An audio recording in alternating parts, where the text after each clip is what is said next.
அப்போ இந்த 13 ஆவணங்கள் ஏற்கனவே சொல்லியாச்சு, இருந்தாலும் மீண்டும் ஒரு முறை சொல்றேன். மத்திய மாநில அரசு அல்லது பொதுத்துறை நிறுவனத்திடம் பெறப்பட்ட அடையாள அட்டை ஓய்வூதிய தொகை படிவம்ங்கிறது முதல் ஆவணமாக இருக்கிறது. இரண்டாவது ஆவணம் என்ன பார்க்கும்போது வங்கி, அஞ்சல் அலுவலகம், எல்ஐசி, பொதுத்துறை நிறுவனத்திடம் ஜூலை 1, 1987க்கு முன்னர் அரசாங்கத்தால் வழங்கப்பட்ட அடையாள அட்டை அப்படிங்கிறது இரண்டாவது ஆவணமாக இருக்கு. மூன்றாவது ஆவணம் உடைய பிறப்பு சான்றிதழ் மூன்றாவது ஆவணமாக இருக்கு. அடுத்த ஆவணம் இந்திய அரசால் வழங்கப்பட்ட பாஸ்போர்ட்டுங்கிறது அடுத்த ஆவணமாக இருக்குது.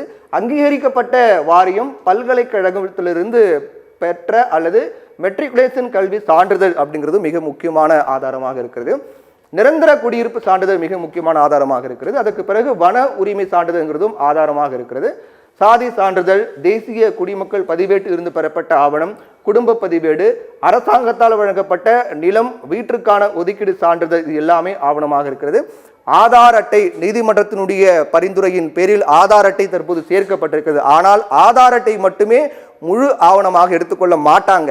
ஆதார் அட்டை அப்படிங்கிறது அடையாள சான்றாக மட்டுமே பெறப்படும், குடியுரிமைக்கு கிடையாது. ஆதார் இங்கே அடிஷ்னலாக கொடுக்கலாமே தவிர ஆதார் முக்கியமான சான்று கிடையாது.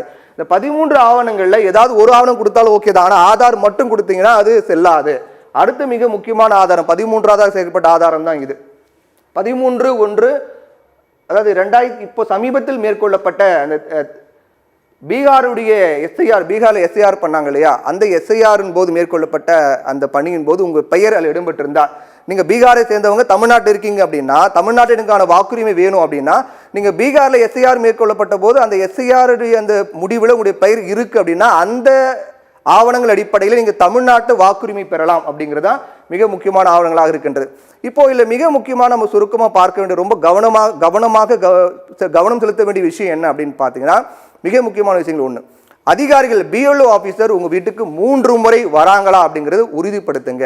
ஏன்னா ஒரு சில நேரங்கள் வீட்டில் யாரும் இருக்காமல் போகலாம். அதனால 3 முறை அதிகாரிகள் வீட்டுக்கு வர வேண்டும். ஒன்று. இரண்டாவதாக, எப்போது அதிகாரிகள் வீட்டுக்கு வருவாங்க அப்படிங்கிறத முன்கூட்டியே உங்களுக்கு தெரியப்படுத்த வேண்டும். தெரியப்படுத்துறாங்களா அப்படிங்கிறது உறுதிப்படுத்துங்க. தெரியப்படுத்தலை அப்படின்னா உங்கள் பகுதியை சேர்ந்த வாக்குச்சாவடி முகவர்கள் கட்சியின் சார்பாக இருப்பாங்க இல்லையா, அவங்கள தொடர்பு கொண்டு எப்போ வருவாங்கிற தகவலை எங்களுக்கு தெரியப்படுத்துங்க அப்படிங்கிறது சொல்லுங்க. ரெண்டாவது, அடுத்து மிக முக்கியமான விடயம் என்னவென்றால், 2 காப்பியில் நிச்சயமாக அந்த ஃபார்ம் ஒரு காப்பி நீங்கள் கையில் வச்சுக்கோங்க. நாளைக்கு ஏதாவது பிரச்சனைன்னு வரும்போது அந்த காப்பி தான் உங்களுக்கான ஆதாரமாக இருக்கும். இப்படியாக முக்கியமான காரணங்கள் எல்லாம் இருக்குது. இதில் அதிகாரிகள் இப்போ பரவலாக சொல்லப்படக்கூடிய குற்றச்சாட்டு என்னன்னா, இப்போ திமுக உள்ளிட்ட அரசியல் கட்சிகளை எதிர்க்கிறாங்க. அதுக்கான காரணம் என்னன்னா, ஷார்ட் டைம் 1 மாதத்துக்குள்ளாக தமிழ்நாட்டில் கிட்டத்தட்ட 6 கோடிக்கும் மேற்பட்ட வாக்காளர்கள் இருக்காங்க. அப்படின் போது இந்த 1 மாத காலத்துக்குள்ளாகவே 6 கோடிக்கும் மேற்பட்டவங்களை அதிகாரிகள் சந்திக்க முடியுமா அப்படிங்கிற கேள்வி அவங்க எழுப்புறாங்க. ரெண்டாவது, இப்போ இருக்கக்கூடிய காலங்கிறது மழை காலமாக இருக்கக்கூடிய நிலையில ஒவ்வொரு வீட்லையும் மக்கள் முடங்கி இருப்பாங்க, இல்லை வெளியூருக்கு சென்றிருப்பாங்க, வர முடியாத சூழல் இருக்கும். அப்படின் போது இந்த 1 மாத காலத்துக்குள்ளாக எல்லாரையும் சந்திக்க முடியுமா அப்படின்னு பல நடைமுறை சிக்கல்கள் இருக்கு. அதனால அதை கருத்தில் கொண்டு இதை தேர்தலுக்கு பிறகு நடத்த வேண்டும் அப்படிங்கிறது அவனுடைய கோரிக்கையாக இருக்கிறது. ஏன்னா 1 மாத காலத்துக்குள்ளாக 6 கோடிக்கும் மேற்பட்ட சந்திக்க முடியுமாங்கிறதா பிரதானமாக எழுப்பப்படக்கூடிய கேள்வியாக இருக்கிறது. ஆனால் நீங்க எதை உறுதிப்படுத்துறீங்க அப்படின்னா, உங்க வீட்டுக்கு 3 முறை அதிகாரிகள் வர வேண்டும். 3 முறை வந்த பிறகு அதில் 1 முறை நிச்சயமாக நீங்கள் இருக்க வேண்டும். அப்படி இல்லாட்டி ஊர்ல ஏதாவது ஒரு பொதுவான இடத்துல அதிகாரிகள் இருந்து எல்லாரும் அங்க வாங்கன்னு சொன்னாங்கன்னா அது நீங்க அனுமதி கொடுக்க கூடாது. உங்க வீடு தேடி அதிகாரிகள் வர வேண்டும் அப்படிங்கிறதா முக்கியமான விடயமாக இருக்கிறது. 2 காப்பி கொடுப்பாங்க, அதில் 1 காப்பி நீங்கள் வாங்கி வச்சுங்க. அதுதான் உங்களுக்கான ஆதாரமாக இருக்கும். இப்படி பல நடைமுறைகளோடு கொண்டதாக இந்த வாக்காளர் சிறப்பு தீவிர திருத்தங்கிறது இருக்கிறது.